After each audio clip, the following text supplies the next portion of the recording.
DCFM 88.9, 27 past 9. Mayor of Dubbo, Councillor Matthew Dickerson. Good morning. Good morning to you too as well. We've got to talk about the 3D thing. It's fantastic. And very quickly, because I've got a lot of questions to ask you, but just let people know what's going on and where it is. And I reckon everybody in Dubbo should go and have a look. I think everyone in Dubbo has had a look at it, Richard. I've been over there a few times. It's unbelievable. And the number of people coming along. In fact, I talked to one couple last night. Just explain what it is for people who don't know. Go back a step. Well, actually go back to the very beginning, very briefly. Last year, we were talking about the housing crisis. Great problem to have. Everyone wants to come to Dubbo, but we need somewhere for them to live. Matt Wright brought forward a notice of motion that said we should reserve some blocks of land in our future estate, a future Keswick estate, for 3D printed housing. 4 blocks of land set aside. That created a huge number of inquiries from companies around the world who said to us, sure, we can 3D print, we want to be there in Dubbo. So hold on a sec, the block of land isn't ready to actually go forward yet, so we'll keep your name there ready to go once we're ready to actually do it. But then we needed to replace a toilet block in West Dubbo. This is the Macquarie Lions Park West. So as you're going across the LH Ford Bridge on the right-hand side if you're going out west. And so that toilet block, very old, 50 years old or more, and needed to be replaced at the end of its life. So we said, what about if we actually went out to tender, specifically saying we want someone to 3D print our new toilet block. So we put that out to tender, we got tenders came in, we awarded the tender to a company called Contour 3D, $316,000 was that tender price. And then this week, so last weekend, they came and set up a gantry. So they hadn't done any pre-prep work or anything like that. They come and set up a gantry. Monday morning, they started printing concrete. And the great thing about 3D printing is you can print whatever shape you want. So architects are clicking their heels, running down the hallway, saying, finally, these wonderful drawings we've had in mind, we can start to put those out in buildings. Because when they draw curves, for example, a builder says, oh, you've got curves in there, how am I going to build that? A 3D printer loves curves. Well, it's doing lots of curves at the moment. There's actually one part of the design, when you see the actual design of it, where they've put a squiggle in and then they do the squiggle out of sync each layer. So it creates this kind of a web pattern on the front of it there. Yeah. It looks fantastic. So that's been printing during the week. They estimated about 14 hours of print time. At the moment, the way they've got their concrete mix, it doesn't work great in cold temperatures. So they're only just printing during the daylight hours and during the warmer part of the day as such. So they've basically finished. There's probably a little bit more to go this morning, but it looks fantastic. It looks like it's, again, a modern building. The process in terms of printing is very fast. Now, you'll still need tradies to go and put the toilets in and do the electrical and all the normal things you'd think with a fit out.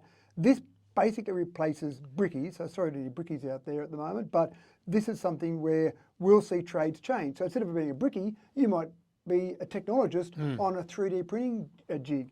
So I just think it's a fantastic process. And the other good thing about it is we didn't do this for this reason, but it's been getting some great national media coverage for Dubbo for being innovative. This is the first council in the nation that's actually 3D printed some council infrastructure. Well, so you made that very clear yesterday morning on television. Well, I think it is important. And I agree. Some people dismiss regional areas going, oh, everyone living out there is a bit backward. I actually think the opposite. We're all smart enough that we've worked out that living in a regional area is much better than living in a metro area.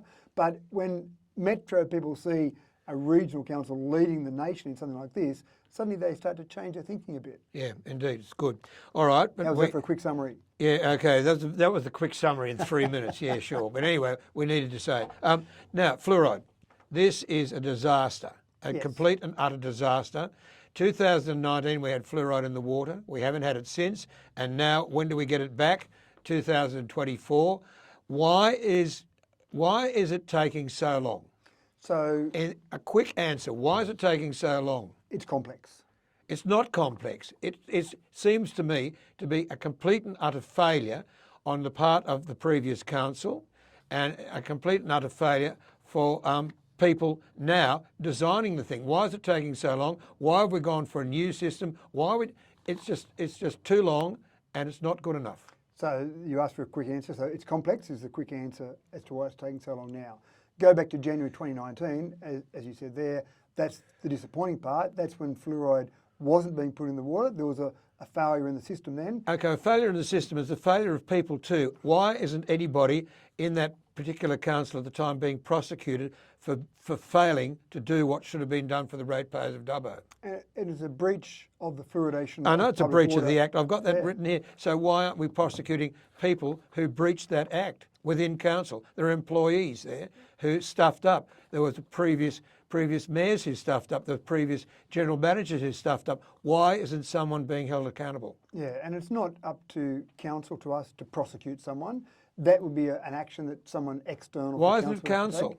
Well, You've got we a don't- general manager. Why isn't he getting off his tail and kicking a few butts? Well, we don't have the power to prosecute someone. There's no powers within Well, the the Law of general Act. manager, well, the CEO, they call these days, can certainly go to the appropriate authority within the state government and say, kick some bums. Yeah, and again, our focus. Why hasn't it been done? Well, our focus is on going forward and looking to how. No, why hasn't it been done? Well- I mean, someone's got to be held responsible for this. We haven't had fluoride in our water since 2019. Yeah, and again, I think that is a major failing and a major problem.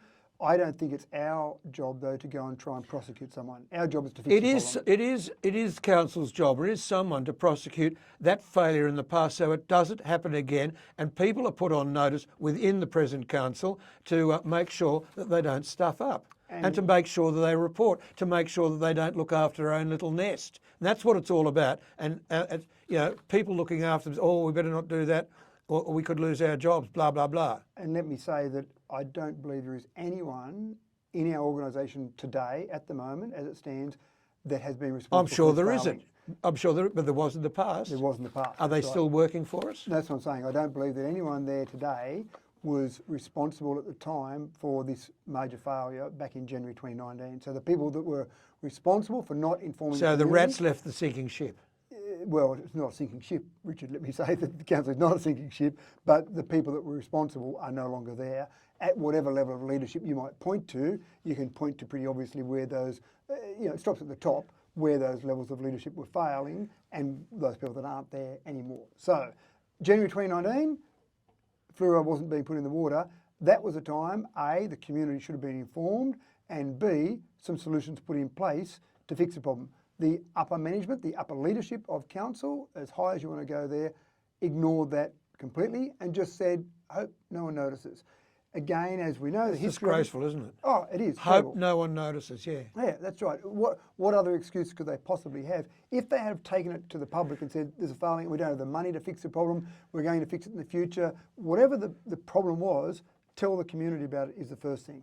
We didn't find out about it till about the middle of last year, and then we took a couple of steps. The first thing we did was we engaged New South Wales Public Works. We said, we've got a failure in the system, we need to get it repaired, and we also need to tell the community. So we told the community about it. Now, at the time, we estimated that we'd have fluoride back in the water by the end of June 2023. Yeah, so why did 2 you weeks change your ago. mind and why did you go to a new system? Well, we didn't change our mind as such. We engaged Public Works to go through a process. Now, the advice we got from them was that that fluoride system was put in back around 2006 when that water treatment plant was upgraded. And in that time, from 2006 till today or till last year, there have been some advances in fluoride dosing systems. And now, rather than storing fluoride as a liquid, you store fluoride as a solid form, as pellet form, and there's a different way you actually process that and add that fluoride to the water. So that was the recommendation from Public Works. Is it going to cost us more because we've got the new system? The idea is it will actually cost you less to run it and it's safer to Is it store going to cost materials. us more to install it? I think the installation cost would be about the same, but I don't have that exact information. I don't think there's a lot of difference in the installation cost overall. So the repair of the old system, putting in a new system, maybe marginally dearer with the new system, but ongoing, cheaper to run and safer as well for the staff that are there managing the operations. So the next problem we had, so the failure of that, we've accepted that and not accepted it, but we acknowledge that. The next part was we said by June this year we'd have it, and we thought in good faith we'd be able to get a new system designed and approved by the relevant authorities and installed by then. As it turned out, the answer to my first question was, your first question, sorry, was it was complex. Putting in a new system and getting approval. So we had to go and get approval from DPE, so another government department, New South Wales Public Works had to be happy with it. We went out to tender. We approved a tender, but that wasn't good enough. We started to go back through 2 different government departments to get that tender approved after council had approved it. Finally, after all of that, we've engaged an organisation. $1.192 million is the cost of the new fluoride dosing system, and with the schedule of works we've been given by them, April 2024 will be when fluoride will be back in our water. Bureaucrats all the way along the line feathering their own nests.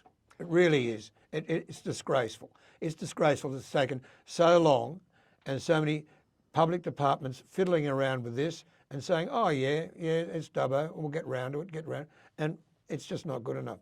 We're running out of time very quickly. The local government conference, huge junket.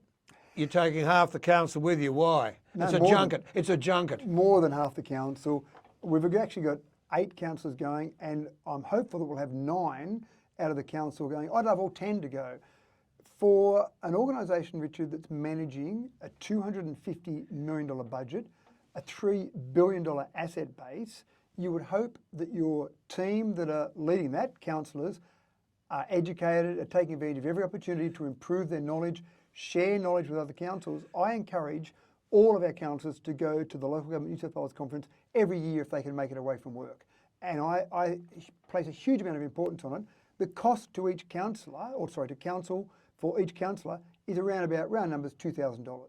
So in my mind, $2,000 of educational costs, and that includes accommodation and transport and the cost of the conference, getting that as an educational process, I think is vitally important, and I will defend that every day, Richard, over the importance of that. Yeah, what about I've been to local government conferences. You've got to look at the politics that go on there as well. You've got to look at all of that. And No, you've got to look at the politics, and you know what goes on Sunday afternoon with the politics and the lobbying for various positions and so on. So that goes into Monday. So about Monday afternoon, people then start talking about other things that you want councillors to learn about. And you're right, it's not perfect. And it's not perfect, all right, that's for sure. No conference I've been to is perfect, but the opportunity is, and in particular when we've got some new councillors here at the moment, just sharing knowledge, just standing around at morning tea, lunchtime and saying, hi, what council are you from? Oh, I'm from Dubbo Regional Council. What do you do with this particular problem? There's just different solutions, different ideas that you can get by sharing that knowledge, but you've also got presentations by experts in different fields, and it makes you think about things. It makes you really have a look at what you're doing. Do you want to consider joining the Liberal Party or the Labor Party? That goes on as well. Come on, it does. Look, absolutely right. And again, as I say, it's not perfect, but that's all part of the scene. But it's also a great chance for people to learn about that. And it might be a chance for councillors who maybe don't realise that goes on to see how much the party machine from all the parties gets involved in local government. And I love the idea of the party machine not being involved with the local government. I'd like it to be as far away from local government as possible. Yeah, it's not. It's not, but again, being aware of those things. So I'm more than comfortable with as many councillors as possible attending the Local Government New South Wales Conference. I think it's a great learning opportunity and a great information sharing opportunity. Lots of times I've been to conferences, the staff don't like me going sometimes because I come back with ideas. I've talked to a councillor at another council. I remember 1,000 years ago, Richard, one of the first conferences I went to, I came back and I said to our general manager at the time, I said, hey, this other council, they've got Blackberries, or I was going to say smartphones, but I think they were Blackberries back in those days, Blackberries for their councillors. Maybe we should be doing that. Maybe that would be a better way to share information out. And of course, the GM said, we don't want to go and spending money on Blackberries at the moment. But now we've got to the point where all our councillors have got iPads, and all the business papers that used to be printed and then delivered. It used to be 2 staff had the job twice a month to go and drive around Dubbo and deliver the business papers by hand to all the councillors. Now they say an email goes out, it's been uploaded to your iPad, councillors. So how much more efficient is that? It's good. All right, 2 minutes to go. We're shabby. I keep on saying this to you. This city is shabby compared to others. We haven't got trees in rows. We've got gaps everywhere, and we used to have people that went out on Sunday with councillors and dug the holes and planted the trees. Why aren't we doing that with volunteer groups now? They still do it. In fact, we're only talking to Macquarie Mud Run. Yeah, I know. Yeah, but they don't do it the same way as it was done in the past. It's done haphazardly and in little bits all over the place. There doesn't seem to be any coordinated plan. Well, I think there are still coordinated plans working with those different volunteers. Yeah, but little bits. And maybe not overall the city, but you'll be pleased to know that when we did the budget at the end of last month, we allocated an additional $100,000 to tree planting across the city. And again, just to make sure that we do try and increase our tree canopy and also try and increase the attractiveness of the city. That's what I'm on about. And it's the attractiveness of the city. You go to Wagga, you go, well, hometown of Lismore, and you see what they've done there and what we are not doing here. It's tragic. Well, We've got to attract people to this city. We've got to make it look good. And at the moment we look shabby. Coming into town, all roads coming into town, every sort of attempt at lining the side of the road with trees, there's gaps everywhere. and that's probably a reflection of nature that we've got there. I'm sure our council staff don't go and cut down trees and put No, gaps they don't. there. They die, but they're not replaced quickly enough, and they're not replaced properly enough, and the holes aren't dug properly enough. 1 minute to go. Are we going to do anything about, we've got some wonderful people who are doing great work in getting rid of Indian miners around the town, and And just to clarify that, we're not talking about small children from the country India. We're talking about the Indian miner birds. Birds, yes, thank birds, you. indeed. Just in case someone heard that, just tuned in now and went, what are they doing with kids from India? No, we're not killing Indian children or getting rid of them. Is council going to help those people with their trapping process? Because really and truly, it's a good idea, and again, it helps our trees from not being persecuted by these invasive birds. And thank you to the volunteer groups. Oh and yeah, they're volunteers great. out there They're terrific. that are doing some of the trapping for Indian miners. And we have been helping them. We've been providing traps and we've been coordinating things around those. So I know I've had a few requests come through for different things and pass it on to our staff. So as far as I know, our staff are working well with some of those volunteer groups to try and get out there and reduce that as much as possible. Yeah. Sure, again, it'd be great to have more traps. It'd be great to have more of that to be able to, and they get euthanized in the end when they're caught there. So those birds that end up in those traps are no longer with us. But again, I think that's important to try and keep all of our natives, whether it be native birds or native plants, in the best condition possible. Yeah, well, we're getting a trap here. Yeah, good. Yeah, but we're getting. And that's what I mean. Organisations, DCFM, fantastic, well done. Having traps here, all those different traps around the place helps out the whole city. Christmas party. We're having Christmas parties again, but you're looking for sponsors to try and allay the cost. Well, not for the Christmas party. This is for the basically bringing up the standard in the CBD. I understand. So I misunderstood the notes then. Yep. Yep. Well, that's all right. Yeah, but we're still looking. So we want $20,000, maybe one or two sponsors to have that, to have their brand name as part of that. So improve the Christmas tree and basically just bring up the festive spirit in the CBD. People are out and about now. We're past the pandemic mainly, and people want to be encouraged to come out. So it's a good idea. Shibley Chowdhury has been pushing that. Councillor Shibley has been pushing that. So that's fantastic. Oh, good idea. Yeah, and I think the overall life in the CBD, the vitality in the CBD, we can lift all that, but we just don't have the budget to do it. So the idea was brought forward to basically come out and try and see what sponsors we might be able to have added to that. All right. Next time we talk, I'm going to talk to you about rates. We've got to go. It's 9:45. Thank you for your time, and go and kick some bums about fluoride. Thank you, Not Richard. good enough. Just not good enough. 9:45. The Mayor of Dubbo, Councillor Matthew Dickerson.